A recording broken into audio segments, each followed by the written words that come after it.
एही जगारे चली देह बेपार आज की काली नुह दीर्घ वर्ष हेबो एही जगारे चलीथिला देह बेपार एबे एही कोठीरे पहुंची जाइछि पुलिस। 2 जण युवती को उद्धार करने सहित 2 जण युवक मध्य एथिरे सामिल अछंती। दर्शक बंधु यह हेउछि मयूरभंज जिला झारपोखरिया थाना अंतर्गत दुर्गा पूजा कॉलोनी बस्ती रे एही देह बेपार चलीथिला। पुणी एही देह बेपार को किए परिचालना करुथिले जदि आपण जानिबे ताहेले किछि समय पाई भाबिबे। एहा पछरे रहिछि जणे समिति सभ्यंकर हाथ। एई देखंतु ए हेउछि सेही समिति सभ्य जे कि एही कोठी को चलाउथिले। आउ एही 2 जण महिला को भी मध्य पुलिस एबे पचरा उचरा करुछि। जेतेबेले ग्राहक एही कोठी को आसंती सेतेबेले एही महिला ग्राहक को पाछटी नियंती आउ सेवा जोगाई दियंती। मात्र 500 टंका रे एही घरे चालुथुला सेक्स रैकेट एभली किछि अभियोग होइछि। घर द्वार करे 200 फैमिली रहिछु। से भितर लक्ष्मी सिंह बोली जने से घर द्वार करिकी रहिकी सेठी एई सब खराब धंदा करूछि।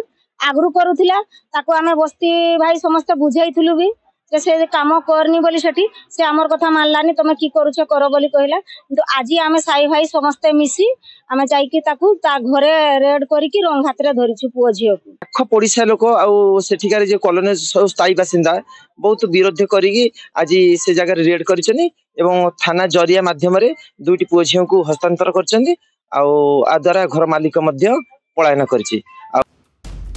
तेबे अंचलवासी माने कहिसंती कि आजकू दीर्घ 3 वर्ष हेबो एभली देह बेपार एही घरे चालुछि।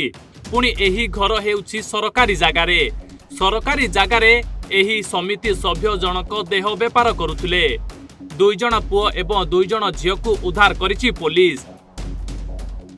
हमरो हमें सब किछि मना करिছে जे एमती करनी हम झियो बहु एटे अछन सब हम झियो बहु बढ़ुछन झियो माने बढ़ुछन हम छुआ माने बढ़ुछन तू एमती कले हम छुआ माने भी सिखबे ताके कोहा हेछि बहुत तोर हेले से मानी न मानी किरी एमती कथा करूछि एमती काम करूछि आनी किरी आमे बस्ती कहलु एकटे हे कि जे भाई ए सब काम ठीक नै करंतुनी आपण बस्ती हम ना खराब होजी बस्ती रो इमेज खराब होजी आमे भी घरे मां भौणी फैमिली रहउचंती ए सब आपण एठी करंतुनी आपण रूम दैचंती रूम करजंती आपण रेंट रे दउचंती दियंतु बट ए सब एठी करंतुनी।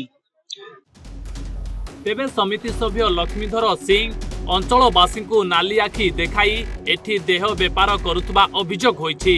तेबे एही महिला को ना जयंती पति थिबा बेले समस्त को परिचय देउथिले लीजा पात्र।